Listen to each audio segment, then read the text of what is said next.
પ્રશ્ન નંબર 1, ભારતના પ્રથમ વડાપ્રધાન કોણ હતા? એનો જવાબ સી, જવાહરલાલ નહેરુ. પ્રશ્ન નંબર 2, ભારતીય બંધારણ ક્યારે અમલમાં આવ્યું? જવાબ સી, 26મી જાન્યુઆરી 1950. પ્રશ્ન નંબર 3, ભારતનું રાષ્ટ્રપતિ પદ કેટલા વર્ષ માટે હોય છે? એનો જવાબ બી, 5 વર્ષ. પ્રશ્ન નંબર 4, સંસદના કેટલા ગૃહ હોય છે? એનો જવાબ બી, 2. પ્રશ્ન નંબર 5, રાજ્યસભાના સભ્યોની અવધિ કેટલી હોય છે? એનો જવાબ બી, 6 વર્ષ. પ્રશ્ન નંબર 6, ભારતના રાષ્ટ્રપતિને કોણ પસંદ કરે છે? એનો જવાબ ડી, ચૂંટાયેલા સંસદ સભ્યો અને વિધાનસભાઓના સભ્યો. પ્રશ્ન નંબર 7, ભારતના બંધારણના પિતા તરીકે કોણ ઓળખાય છે? એનો જવાબ બી, ભીમરાવ આંબેડકર. પંચાયતી રાજ કઈ વર્ષે શરૂ થયું? એનો જવાબ બી, 1959. પ્રશ્ન નંબર 9, મોંઘવારી ભથ્થું ક્યાં સંબંધિત છે? એનો જવાબ સી, વેતન.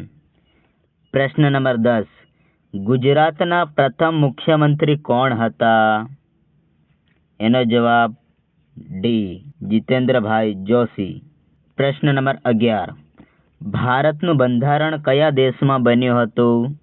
ડી, નવી દિલ્હીમાં, મતલબ ભારત દેશમાં. પ્રશ્ન નંબર 12, ભારતનું બંધારણ કેટલા લેખોથી બનેલું છે? એનો જવાબ એ, 395. પ્રશ્ન નંબર 13, લોકસભા સભ્યનું કાર્યકાળ કેટલા વર્ષનું હોય છે? એનો જવાબ સી, 5 વર્ષ. પ્રશ્ન નંબર 14, રાષ્ટ્રપતિ શાસન કયા લેખ હેઠળ લાગુ પડે છે?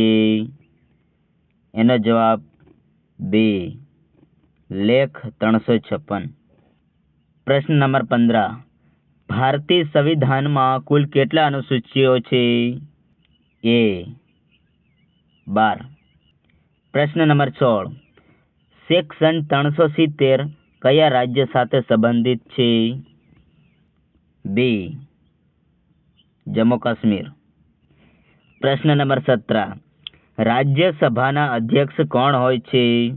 ડી, ઉપરાષ્ટ્રપતિ. પ્રશ્ન નંબર 18, ભારતના પ્રથમ રાષ્ટ્રપતિ કોણ હતા? એનો જવાબ સી, રાજેન્દ્ર પ્રસાદ. પ્રશ્ન નંબર 19, ભારતની રાજ્યસભામાં કેટલા સભ્યો હોય છે? એનો જવાબ એ, 250. લોકસભાનું વિઘટન કોણ કરે છે? એનો જવાબ સી, રાષ્ટ્રપતિ. પ્રશ્ન નંબર 21, લોકસભામાં કુલ કેટલા સભ્યો હોઈ શકે? એનો જવાબ બી, 552.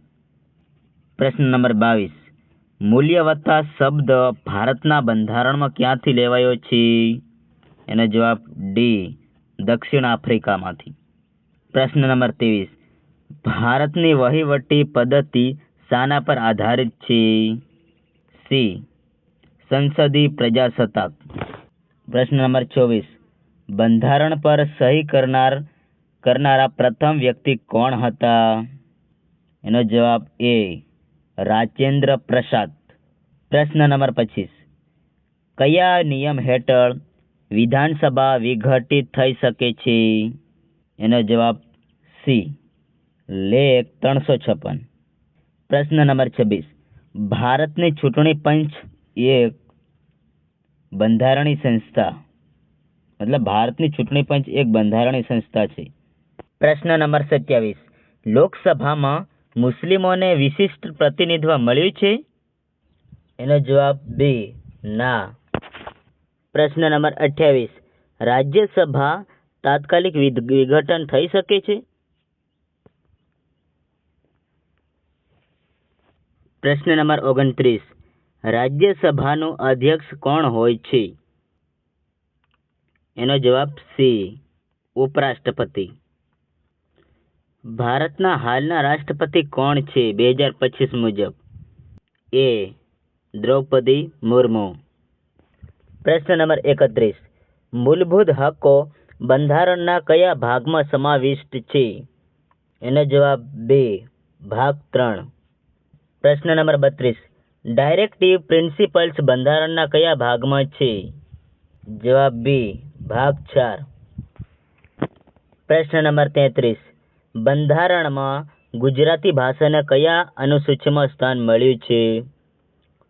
એનો જવાબ સી, 8મી. પ્રશ્ન નંબર 34.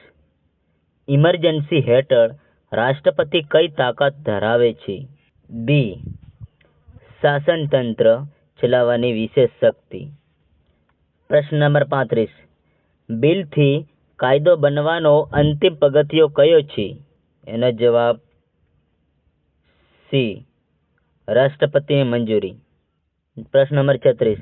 રાજ્યસભાના સભ્યો કેટલા સમય પછી નિવૃત્ત થાય છે? એનો જવાબ એ, દરેક 3 વર્ષે 1/3 સભ્ય. પ્રશ્ન નંબર 37. ભારતના પહેલા મહિલા રાષ્ટ્રપતિ કોણ હતા? એનો જવાબ સી, પ્રતિભા પાટીલ. પ્રશ્ન નંબર 38. મહાભિયોગ કેવી પ્રક્રિયા છે? એનો જવાબ બી, રાષ્ટ્રપતિને હટાવવાની. પ્રશ્ન નંબર 29. ભારતના બંધારણનો સૌથી લાંબો લેખ કયો છે? ડી, લેખ 32. 40. ભારતના વડાપ્રધાન કયા લેખ હેઠળ નિયુક્ત થાય છે? બી, લેખ 75. પ્રશ્ન નંબર 41. ભારતનું બંધારણ કઈ તારીખે સ્વીકારવામાં આવ્યું હતું? એનો જવાબ બી, 26 નવેમ્બર 1949. 42. લોકસભાના અધ્યક્ષને કોણ ચૂંટે છે? સી, લોકસભાના સભ્યો. પ્રશ્ન નંબર 43. બંધારણના અમલથી પહેલા ભારત એક શું હતું? બી, ડોમિનિયન. પ્રશ્ન નંબર 44. વડાપ્રધાન કઈ સંસદીય ગૃહનો નેતા હોય છે? એનો જવાબ બી, લોકસભા. ભારતના સર્વોચ્ચ ન્યાયાલયના મુખ્ય ન્યાયમૂર્તિને કોણ નિમે છે? એનો જવાબ બી, રાષ્ટ્રપતિ. પ્રશ્ન નંબર 46. સેક્યુલર શબ્દ બંધારણમાં ક્યાંથી ઉમેરાયો? એનો જવાબ સી, 42માં બંધારણ સુધારા દ્વારા. પ્રશ્ન નંબર 47. ભાજપ બીજેપીનું પૂરું નામ શું છે? એનો જવાબ એ, ભારત જનતા પક્ષ. પ્રશ્ન નંબર 48. કોંગ્રેસ પક્ષની સ્થાપના ક્યારે થઈ હતી? જવાબ એ, 1885. પ્રશ્ન નંબર 49. ભારતીય બંધારણનું ભાષાંતર કઈ ભાષામાં છે? એનો જવાબ સી, હિન્દી અને અંગ્રેજી. પ્રશ્ન નંબર 50. આજ સુધી ભારતના કેટલા રાષ્ટ્રપતિ થઈ ચૂક્યા છે 2025 સુધી? એનો જવાબ સી, 14.